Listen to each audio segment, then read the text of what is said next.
One of our favorite drinks on the island was rum and coconut.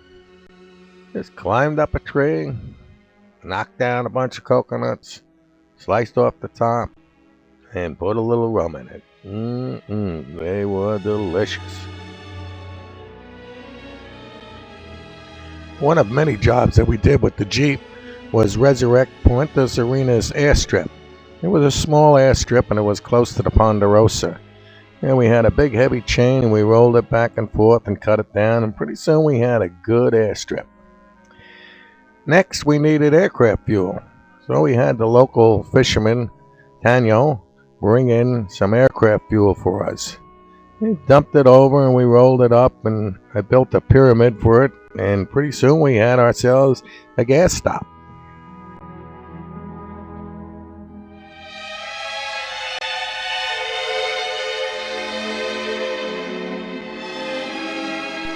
Sometime around the beginning of June, Timmy's condition became worse. Timmy grew up in the Bronx, lived on top of a bar, and daylight came in all the time. He never knew what darkness was. This really worked on his insecurity problems, and by June, it got out of hand. Timmy needed to go back home. So I was elected to take him back to New York, which I did, which is another story. However, I made arrangements with Lee. 10 days later, I'd be in Mayaguez, or there'd be a message there for him. 10 days later, we met in Mayaguez, and Lee had a shopping list as usual. We went into town, did the shopping, came back about an hour later, and as we come down to the airport, we saw that our plane was wrecked by a tornado, which they call a tromba marina down there. So now it was going to take 30 days to fix it, and we needed an airplane. So we shopped around and rented a little plane which we called Little Chucho. Well, this plane was due for every inspection known to mankind. The deal was $300 to rent it for a month with a $500 deposit. If you didn't return it, you bought it.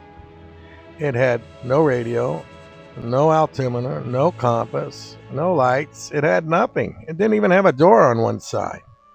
Well, we took off and we went to our island where Paul was waiting for us. And when that thing got on the ground, I kissed the ground and never got back in it. But Lee did. He flew it back and forth until his plane was fixed. Didn't bother him in the least.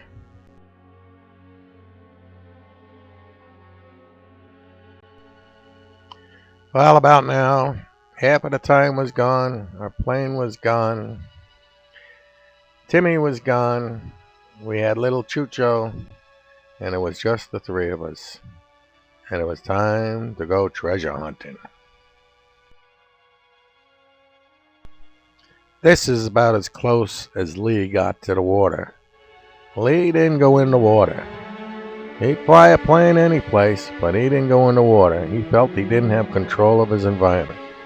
On the other hand, Paul and I, we loved the water. You couldn't keep us out of it.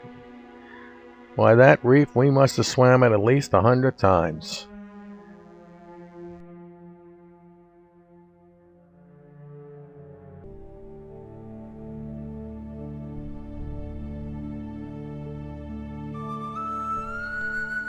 Aside from scuba diving, we did a lot of snorkeling, and we did a lot of spear fishing. I remember once we speared a fish on the bottom, and a school of barracuda came in. They must have been about 20 inches long, but there was at least 30 across and 30 deep, and they just surrounded us like a bunch of Indians.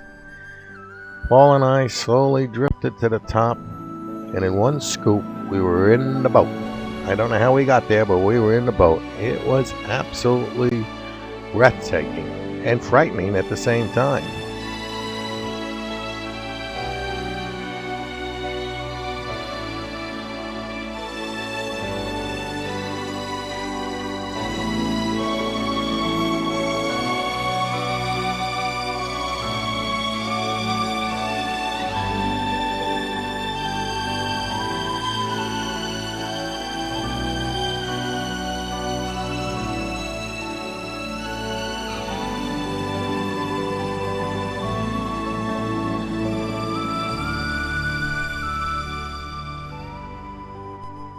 Paul and I spent a lot of time underwater. It was absolutely gorgeous. I think the Reefs of Mona is truly one of the greatest treasures out there. We did a lot of spearfishing. We caught a lot of fish. Here's one I caught. Not the biggest, but it was good for dinner. Here's a collection of shells that we collected on Mona. Oh, those sunsets. Our favorite phrase. Too bad there aren't some women around here to appreciate this stuff. Well, there was one lady that made it to the island. Her name was Margaret, and she was Paul's girlfriend. Well, Paul got a honeymoon cabin all set, and the day came when Margaret showed up. That night, Paul developed a temperature of 103 degrees, and the next morning, Lee had to fly him into the mainland. Well, it turns out he had to get his tonsils out, but the infection had to go down first, and it was going to take a week. Well, my job was to entertain Margaret for the week while she was there, and that I did. It was a tough job, but someone had to do it, and I rose to the occasion.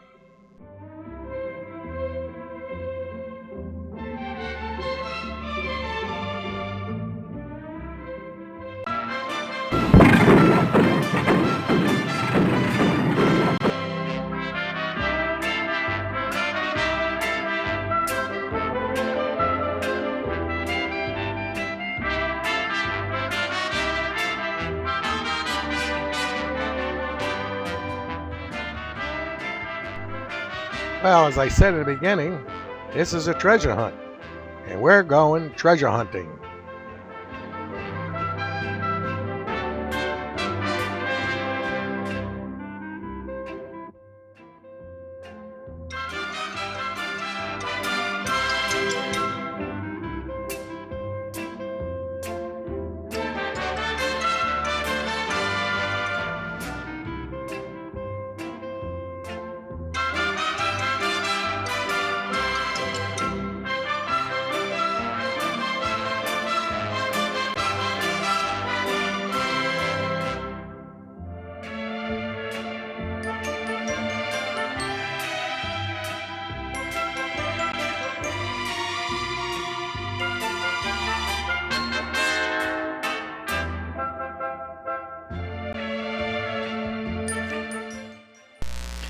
Then suddenly it happened. Lee called me over. I came over and started learning. Wow, 100% reading. Oh man, we got the pay up. Where's the shovel? Give me the shovel. All right, we're going at it. This is it. We're going to find the muddle load. What's this? What is it? Huh? It seems like the people who were here in the 1800s buried their garbage and we found it all.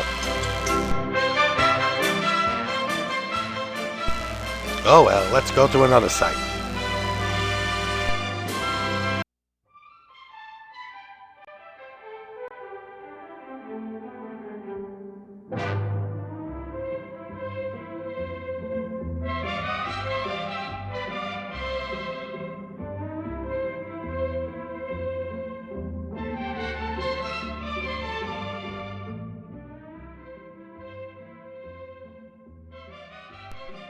The area we're in now is Puerto Serenas.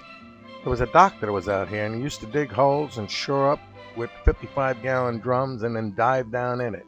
His theory was Puerto Serenas 100 years ago or so, it wasn't, and there were shipwrecks underneath, and that's what he was looking for. Well, the guy went completely crazy. And this island has a history of people going crazy on it. We heard all the stories. But we're all right. We're still here.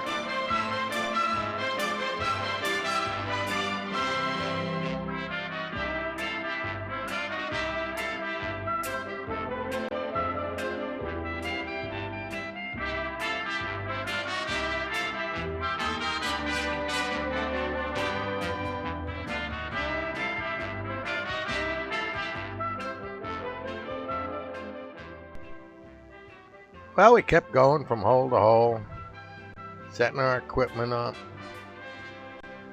and checking them all out.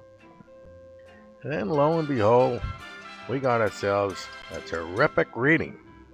100% again. Get the shovels. Come on. We got the mother lode this time. What is it? Salt water. It seems that these machines can't tell the difference between salt water and gold. Oh well. Let's go to a cave. Yeah, that's where the mother lode is. Let's go to a cave.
Well, we went all the way over to the other end of the island, docked, got our wagon out, put in the generator and all our photography equipment, the lights and everything that we'll need in this cave. We started heading up to this huge cave. This cave was so big you could almost take a plane off and land in it. And inside we went.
Well, we spent the whole day in there.